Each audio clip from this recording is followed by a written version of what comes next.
ఎలా అంటే అయిపోయిందంటే, ఇక్కడ what I'm noticing as observation ఏంటంటే బ్రో, ఈ శంకర్ ఇంకా మణిరత్నం ఒకప్పుడు పాత్ బ్రేకింగ్ మూవీస్ చేస్తారు ఆ ట్రెండ్ సంబంధం లేనట్టు. ఇప్పుడు ఆడియన్స్ మెచ్యూర్ అరే అయ్యారో లేకపోతే వాళ్ళు ఇంకా అక్కడే లేదు ఉండిపోయారో లేదురా, తెలియదు కానీ. No no no, I want to actually, చాలా చాలా మంది చాలా మీమ్స్ చూస్తున్నా పొద్దున్న నుంచి. I'm very hurt. Shankar Shankar house okay, Shankar track record కొంచెం మనం బ్యాక్ వెళ్ళి చూసుకుంటే కొంచెం డౌన్ ఫాల్ కనిపిస్తుంది. Maniratnam is coming from Ponniyin Selvan. Um, um, um. Maniratnam is coming from Ponniyin Selvan. You can't say Maniratnam's glory is lost. You can't tag Maniratnam to Shankar. Give him another chance. Give him two, three more movies and then tag. I agree. Yeah. అరే Mani Ratnam is coming from Ponniyin Selvan రా బాబు.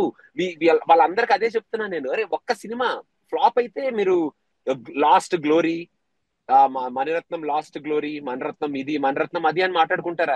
It's no కదా, తప్పు కదా అది. Explain చేశారా? తగ్ life అనే పేరు ఎందుకు పెట్టారు అనేది ఏంటంటే వీఆర్ తగ్స్ అది ఇది అని ఏదో చెప్పారు. ఎందుకంటే అంటే new thug generation thug title. Thug Life అనేది it started as a meme. అవును అవును ఇట్ ఈస్ అ మీమ్. దాన్ని అవును. తీసుకొచ్చి కమల్ హాసన్ మణిరత్నం సినిమాకి టైటిల్ లాగా పెట్టి ఏంటో bro. They shouldn't have done it రా.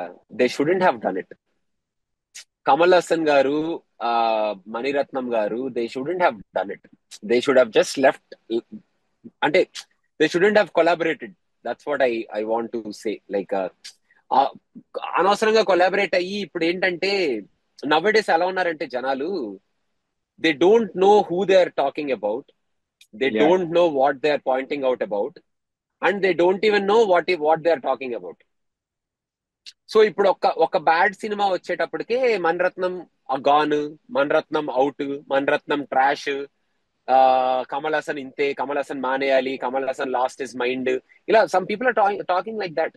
Yeah, yeah, yeah. చాలా పర్సనల్ వెళ్ళిపోతున్నారు దే బ్రో. యాక్చువల్లీ సినిమా అయిపోయిన తర్వాత I did not even watch your video. మనం ఎలాగో ఎక్స్ట్రాక్ట్ చేస్తున్నామని I saw video of another person. నేను యాక్చువల్ షాక్ అయ్యి, ఏంటి ఇలా మాట్లాడుతున్నారు ఏంట్రా బాబు సినిమా గురించి, why is he going so personal about everything అనిపించింది నాకు.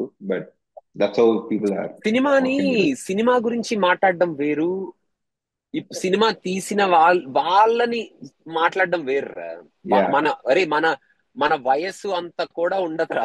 వాళ్ళు చూసిన ఎక్స్పీరియన్స్, వాళ్ళకున్న టాలెంట్ ఇది.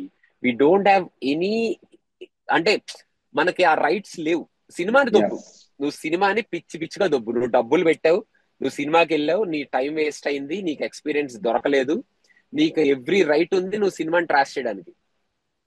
సినిమా తీశారు, ఇలా తీశారని కూడా ట్రాష్ చేయి. అంతేగాని మీకు మైండ్ దొబ్బింది, మీరు రిటైర్ అయిపోండి, మీరు అయిపోయింది, మీలో జ్యూస్ అయిపోయింది, మీరు ఎంతకన్నా చేయలేరు, no. These are not some kind of terms which, statements which someone can give. That too on legends. Yeah. Yeah, that that too is true. On legendary people like Kamal Haasan is just coming out from Vikram. Kamal Haasan face అయిపోయింది అన్న stage నుంచి ఇట్లా షేక్, ఇట్లా కొడితే ఇట్లా ఒక్కసారి ఇట్లా షేక్ అయింది మొత్తం కంట్రీ అవును. విక్రమ్ సినిమాతో. అది ఆయన లెగసీ. బ్యాడ్ ఫిలిమ్స్ వస్తాయి కానీ ఆయన ఒక్క సినిమాతో ఇట్లా ఇట్లా తుడిచి అవతల పడేస్తారా వీళ్ళు. Shankar bad film, Shankar bad film అంటున్నారు. Shankar also will get his time to just wipe things like this. So don't loose tongue అని నా బాటమ్ లైన్ ఈజ్, అర్థమైంది. యా. లూజ్ టంగ్ వద్దు, పెద్దవాళ్ళ మీద లూజ్ టంగ్ వద్దు. అది అది చేయొద్దు అనేది అనమాట. But irony is people are doing it.